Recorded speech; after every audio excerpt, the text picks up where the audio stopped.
Hi,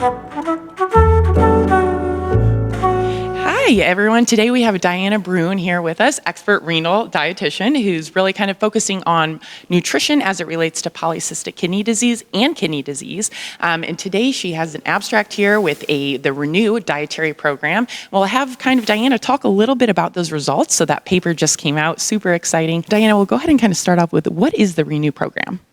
Yes. So to take it back a step, Ren.Nu stands for renal nutrition. And the Ren.Nu program is a 12-week program where we are teaching people how to adopt a plant-focused ketogenic diet.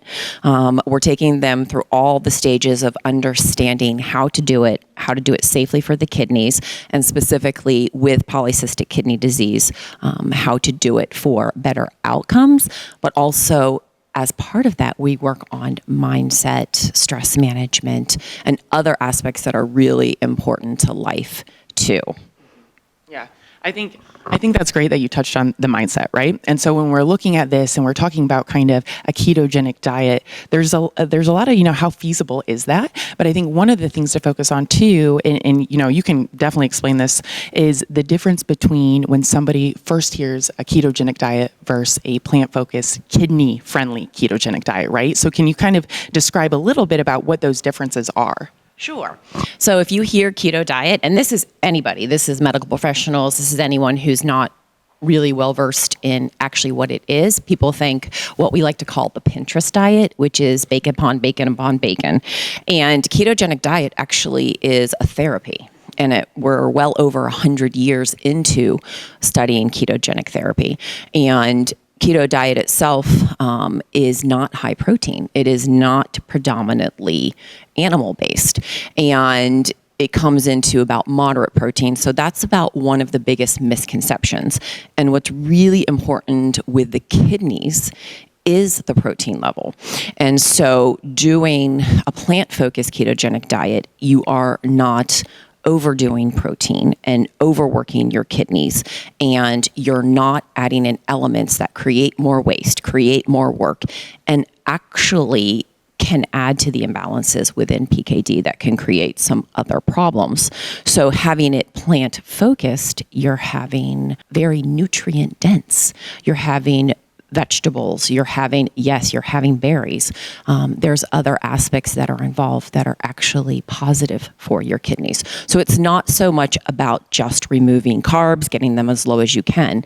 It's about finding the right balance of reducing your carbs to achieve a state of ketosis, but also provide all of the nutrition for your whole health well-being.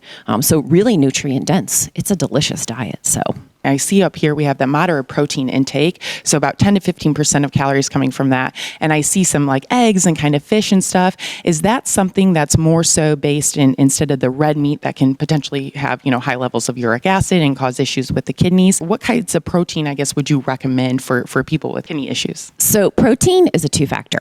It depends on the quantity, so how much you're consuming, and then the quality. So when you're looking at the Ren.Nu program and when you're looking at kidney health, the quality of your protein really matters. And we're very intentional about the types of protein. So you mentioned red meat, and this is a hot topic, so I love talking about it. Proteins themselves are made up of lots of different components. And if you've ever connected a whole string of Legos, there's very different pieces. So all the different proteins are made up of those different Legos. And the red meats have different pieces, and those pieces are more detrimental to kidney health. And the other aspects are less detrimental. In fact, it's more about what they have. And so it comes down to, in simple terms, risk versus benefit. So this is not a vegan, it's not even vegetarian. It's plant-focused. So the base of what you're eating is that nutrient-dense plants. But we do include intentionally, you've got some salmon and other fish because of what they add. You're getting amazing omega-3s. You're getting really good potassiums. With eggs, you're getting huge benefits from that. You're getting things that you need in ketogenic therapy, like choline and vitamin D. And we also include some dairy delicious dairy and you're getting calcium, and all these things are intentional because of what they provide. So changing the conversation to what something doesn't have more into here's all the benefit it gives you. And so it also creates more variety. Right. And so that is the quality aspect. Like, you can eat animal meat, and I'm not even just talking grass-fed and finished. I'm just talking the quality. And there's certain ones that will benefit your kidney health and actually help take the stress and anti-inflammatory off of some of the responses. So one of these things here I want to highlight too is for the average precipitant rating for feasibility, right? And so that's one of these things we talk about when somebody needs to kind of switch dietary interventions. How feasible is it? And it looks like right here, it's, is it likely for me to continue a plant-based ketogenic diet? And we have almost at 5 of agree. That is pretty impressive, because I think the mindset issue, right? And that's a huge component, is how can I continue this? What do people really say about that? great question. So this poster, which we're presenting, goes back to our beta study. What it is we actually looked at feasibility. Like, how feasible is it to do this diet? How good is the food? How is the effect on your life? There's a lot of people that were part of a family. How do you work it in? So all of those factors, we were very interested in feasibility and tolerance. Like, we see the science, but how does it work in real life? And of this, our finish rate on the study in our beta group was 92%. Wow. Unheard of. And the feedback we got was that people felt really good. They liked how they were eating. They were surprised. We actually put a lot of food back on people's plates. Within the kidney world, within PKD, there's a huge food fear. So we added a bunch of food back on their plates, and we brought their family in. And they found that once they understood why and how, which is what the program does, that mindset shifted. Instead of like, I'm hurting, I'm doing this to my kidneys, it shifted to, look at all these amazing things. Right. And we highlighted that. And so they were eating that way and learning it at the same time. And I think that had a lot to do with it, but also within the PKD community, there is a great sense of, I want to be part of the change, and I want to change it for the future generations.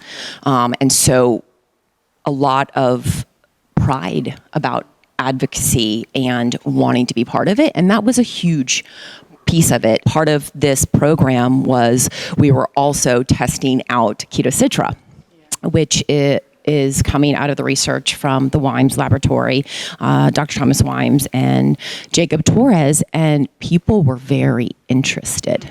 A lot of people joined the group so they could get early access to Ketocitra, the medical food. Part of that was they wanted to be part of that because it's such a first within PKD for options. Right. Yeah. So all those factors, it's not really one answer. But man, it went really well. And everyone said that they actually wanted to continue. And they felt like it not only improved their overall health, but the health of their kidneys. And those responses, like that change was just, it hits you as someone who's working within this population. I get a little emotional. Yeah. So you work very closely with these individuals, right? I can't speak personally on it, but I think it's something where somebody's trying to help themselves, right? They're trying to advocate for themselves. So we kind of talked a little bit about, PKD, so polycystic kidney disease, but what about this kind of diet implementation for maybe just chronic kidney disease or, maybe kidney stones or anything along those lines? So the cool part of this is that it's applicable to pretty much kidney health, diabetes, specifically with type 2 diabetes, and also if someone has to lose weight for a transplant. So the whole design of the plant-focused keto is to always consider the kidneys. And so it is 100% virtual. And the program is obviously dietitian-led, such a huge piece of it. But we do have people who want to do it because they want better insulin management. They also want to lose some weight. And as we know, diabetes and hypertension are the 2 biggest causes of kidney failure. And when you are following ketogenic therapy, your blood pressure does tend to go down. So, yeah, huge. Yeah, huge. We actually had some people who had reduction in their medication. Wow. So, which is unheard of. So, very applicable to all of those. And you'll see in our very lovely long title that we're also avoiding renal stressors. We mentioned protein earlier, absolutely a renal stressor, but the other is something called microcrystals. And if you've ever heard of gout or kidney stones, those are two microcrystals that cause stress to the kidneys. And the big one in our program is oxalates. And so we teach people how to very realistically manage their oxalate load. And I like to call it eat and excrete. So if you don't know what oxalates are, that's okay. We work on teaching people what they are. And management of them is easy once you understand it. Really getting that information from an experienced renal dietitian is something that is in need for actually, I think everybody, because no matter if you have kidney issues or not, you can still form these crystals, right? And have kidney stones, which nobody wants. So maybe talk a little bit about how you kind of have the kidney ketogenic friendly diet with the exception of some high oxalate foods. So to take it back 2 steps, there is this belief that a ketogenic diet causes stones. And guess what?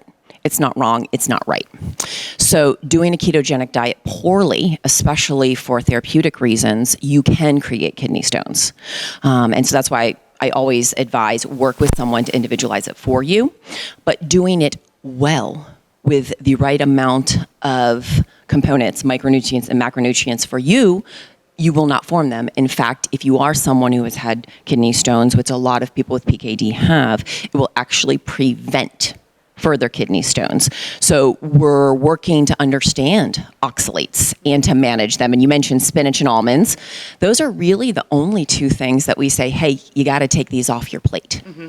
And the rest of everything else, we teach what is an oxalate, what is it in. We give very awesome guides of, okay, here's all the food you can eat, because that's the number one question. What can I eat? I've got all these rules. How do I put it together? Guess what? Voila. Everything fits in. Right. So, and that's what's cool. Sometimes it's hard to follow this all the time, right? And sometimes maybe, somebody wants some almonds.